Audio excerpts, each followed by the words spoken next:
If you're one of those people like me, over 50, who grew up thinking that computers are clever but never expected them to talk back, but you've still been experimenting with this wonderful new world of AI, only to find that every time you use it, it spits out something that's just too generic, too basic, too vague, and not good enough to use.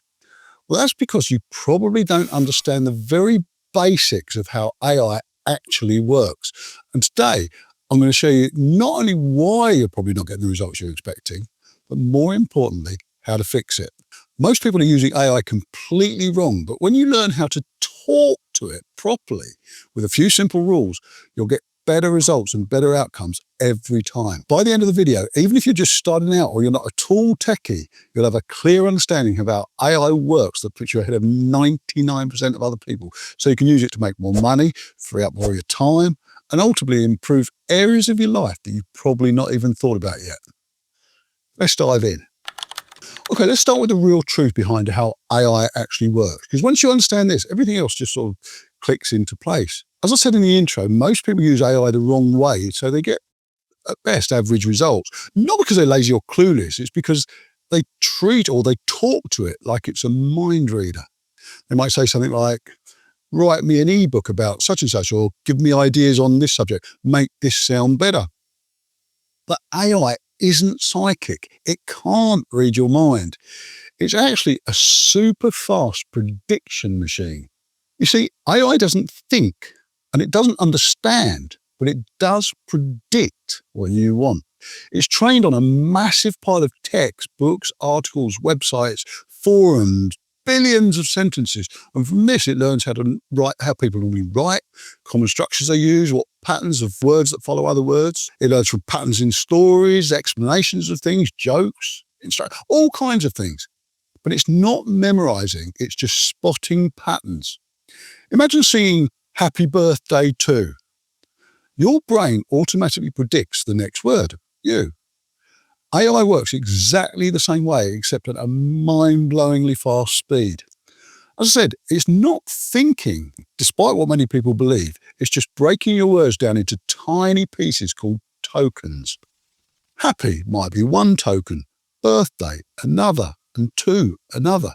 And then it compares them with billions of patterns it's seen before. Now, because of its ability to use these patterns by completing them or combining them, remixing them, analysing them, and because it's so good at logic and structure and combining all the information, it can output something that seems pretty amazing when you get the result. So what it does, it says, okay, based on everything I've learned or everything you've just input, the most likely thing you want next is, and the example before, you. Basically, it builds its reply one token at a time, not from memory, but from probability. It really is looking at a massive amount of text it was trained on and trying to predict the next most likely word based on the patterns it's seen before. It's like autocomplete on steroids. Now, it's this one concept, prediction, that is what most people don't understand. But once you get it, it becomes clear why sloppy or poor prompts lead to sloppy and average answers, but clear, precise prompts lead to incredibly clear and useful answers. AI doesn't give you bad results because there's something wrong with it. It gives you bad results because you're not speaking its language, so it can predict what you want more accurately. Okay, so how do you speak the AI language? Well, it's fundamentally easy. It comes down to fundamentally three things. You need to teach it who it should be, what you want from it, and why you want it. In other words, before AI can give you anything good, it needs a bit of context. It needs to know who it should pretend to be on your behalf. I've got a decent little acronym for this, MAP, M-A-P. M stands for mentor. Tell the AI who it should be thinking like. An expert or a mentor with a role, a voice, an attitude. And that sets the tone. A is for assets. This is where you give it the raw material, your notes, your drafts, examples, anything it can work with. This might be something you've researched on Google, anything, or what other people have put out. Just this is what you give it the assets to work with. And P is for purpose. You basically Tell it, what outcome do you want? What does done well look like? Actually tell it what the result you really want from it. For example, so instead of typing something, say you want to write a LinkedIn post, say instead of typing something vague like, write me a LinkedIn post, you could type something far more useful. You might say something like, act as a mentor. You're a top-tier storytelling coach who specializes in helping quiet, introverted creators over 40 build confidence and clarity in their writing. Now the AI knows who it's being, who it needs to pretend to be. And on assets, you can say something like, I'm passing a rough outline of a story I want to share about my career change at 52. Here's the draft, plus a couple of key points I want included. And obviously you include the stuff that you want to include. That's your raw material. And the purpose might be, turn this into a polished LinkedIn post with a strong hook, a relatable middle, and a warm, encouraging finish that inspires people to take action. Now it knows exactly what you're trying to achieve. Because it knows the character it's playing as a mentor, if you like, the answer improves massively. It removes the guesswork and makes AI work with you instead of at you. Basically, when you're using MAP, you're making AI smart by giving it structure. By providing it with context, constraints, or examples, your style, your audience, your goal. You can turn a messy prompt into a clear structure that AI can actually follow. AI basically provides the scaffolding. You bring the you factor. Now, what if you want to go deeper? You want deeper insights from AI about the subject you're using AI for? Well, here's some other things you can ask, which really helps you get more out of it. You can ask AI, who are the experts in the field of your topic? Who are the most respected voices on, let's say, digital product creation, on dog training? Pick one expert and ask AI to use their thinking style. Rewrite this in the practical, no-fluff style of, I've done exactly this when I've had to write sales copy and there's been a paragraph or a few paragraphs that I want to write in a certain way, in a punchy style. I might say, rewrite this in the style of Frank Kern, the legendary marketer. If you don't know who he is, go look it up. His stuff up. He's brilliant, absolutely brilliant sales copywriter. You might ask for the non-obvious angle. Tell me the things that beginners usually overlook, or ask AI to challenge itself. You can say, okay, you've given me that. What's the opposite point of view? And then which one is stronger, what you gave me first or the opposite point of view? These questions unlock whole layers of insight that most people never use or never see. But what if AI gets things wrong? Which, trust me, it does often. Don't forget, it can't check its own accuracy on a conscious level like you and I can. It's purely looking at patterns from data. It doesn't know what's true, what's false, how old you are, whether it's raining outside, what your room looks like. It only knows what sounds right based on the data, which means it can still misunderstand. And then that's when you end up getting results that are plain wrong or very often just weird.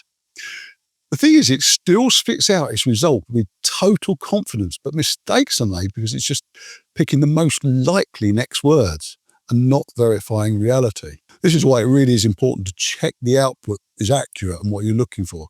You don't want to rely on AI as if it's the oracle, but keep in mind that it is fallible. But you can always help it give better results. Now, if it does get things wrong, you don't need to start again. Just send an SOS. Sorry about all the acronyms, but basically sending an SOS in the form of S, show your steps. Explain how you came up with that answer.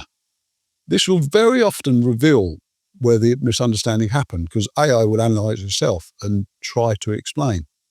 O, open the question. And you can ask it to open up the question to me. Ask me 2 to 3 questions to clarify what I really want. And suddenly the answers can improve drastically that way.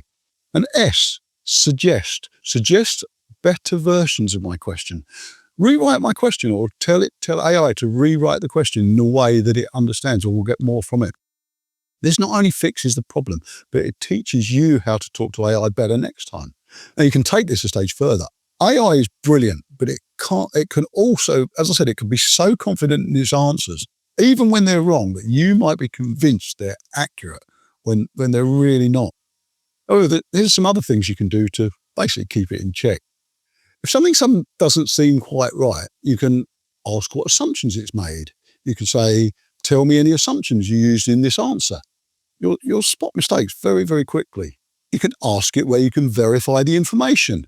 Now, AI won't necessarily know the exact sources, but it can point you to where real information lives, and you can find out more, or find out where you need to find out the accuracy.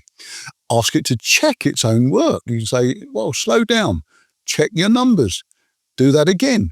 And you'll be surprised how often it catches its own errors. The thing is, even with good prompts, AI can still sound really sterile and too clean, overly polite, just not you. Now, this is particularly important if you're using AI to create digital products, for example, or something like that. Now, I'm not saying you're not clean and overly polite, but the point is it probably still won't have the you factor. AI can write words, but it can't magically fabricate your lived experience. So if you type something like, write me a script about digital products, you're going to get the same generic script that 20,000 odd other people are getting. But the moment you feed it something personal, even a small detail, the entire output can change. For example, I could say something like, include this story. I didn't start selling digital products seriously until I was almost 60 because I assumed everything online was a scam. Now the AI has something specific, something human, something you. It doesn't have to guess. Another mistake people make is treating AI's output like it's the final product. It isn't. It never is. It's the first draft, second draft. You need to redraft, third draft, sometimes fourth draft. But your job is to take ownership of it. This is where your own voice comes in. Most AI content sounds like AI content because people just copy and paste it without adding anything of themselves. But the magic happens when you take what it gives you and layer your own perspective, your own stories, your own tone over the top. For example, there's a generic AI line that's AI might put out something like, consistency is important for building an online business. But you could rewrite that and put your own touch to it. It's like people keep saying, be consistent, but here's what clicked for me at the age of 59. Consistency wasn't about posting every day. It was about not quitting after 2 weeks. Same idea, but one's bland and one feels lived. And that's how you layer your own life, if you like, your own life experiences on top of what AI gives you. Okay, so to recap, you've learned the truth about how AI thinks, not as a mind reader, but as a prediction machine. You've learned map, the simplest, clearest way to tell AI what you actually want. You've learned how to get deeper, smarter ideas and how to fix AI when it goes wrong, or let's say confused. You learned how to keep AI honest, and you learn how to add the human touch that makes your work uniquely yours. It's not technical, it's just communication, it's clarity, it's experience. And if you're over 40, 50 or 60 like me, this is what our years have taught us. It's what we've been refining all our lives. I believe AI is not here to replace people who create, but it will replace people who just copy what others create. The value isn't in the tool itself, it's in your ideas, your voice, your experience, your stories, your clarity, your judgment, the true you, and it just lets you express you faster. Take these little ideas on board and your use of AI will improve massively, I guarantee it. By the way, if you want to watch another video, there's another video I've done about where you can talk to AI rather than type everything in. So if you use everything I've told you in this video, but you can use the microphone icon to talk to it and get even more out of AI because you can just talk and ramble almost and just get so much information into your prompts before you even start that you'll get much better results. If you want to check out that video, it'll come up here, I think, or here. I don't know. It'll come up there or here, but check that video out and you'll see how to get the best out of AI when you use the talk feature. Okay, so there we are. If you found this helpful at all, as always, please like, subscribe, and let me know in the comments what you think. Any interaction, no matter how small, really helps small channels like this one grow. So I'm grateful for any input. On that note, I'll see you on the next one.